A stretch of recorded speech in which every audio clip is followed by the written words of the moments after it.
Okay, so we have this first video of this bee, and it is pollinating and getting nectar from these flowers, and it is doing that through how the flower is made and also how its own biology works. So, as we can see, that bee was poking its head in the flower in that last part.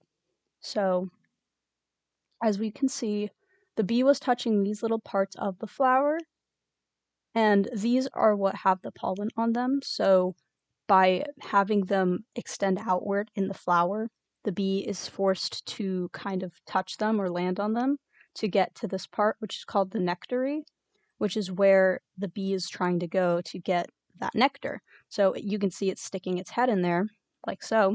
So it is getting the pollen on it and then getting the nectar, which it wants. So then when it flies to another flower, it can repeat this process and then pollinate that new flower it flies to. So it's beneficial for the bee because it gets that nectar reward, and it's also beneficial for the flower because this bee is pollinating these flowers and allowing them to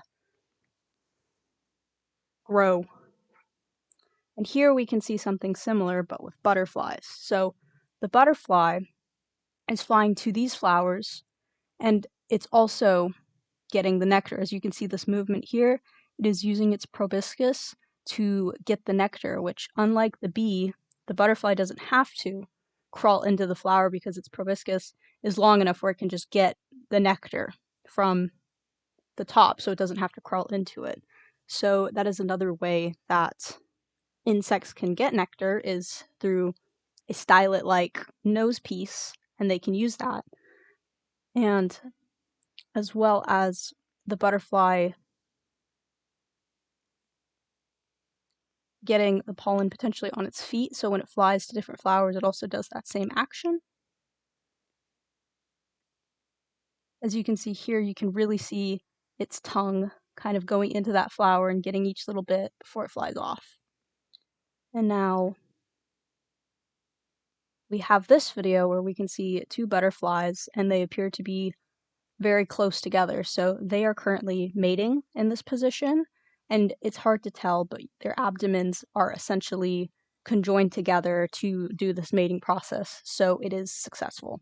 So we can see that there's some other ones, they're mating also on this flower, and as we can see here, the male has its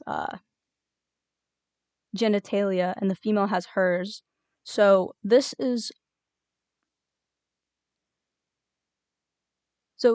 where the sperm will be stored for the female whenever she needs it to make eggs. So the male will stick its part, so its genitalia will come out of its abdomen, and it'll connect with the female, as again you can kind of see early on where they're connected. So that's why they look like they're conjoined together at the very back end. And it will ejaculate into the female so it can have successful mating and hopefully carry on a next generation. So those are a few ecological concepts I was able to observe of just natural insects in somewhat a simulated wild area.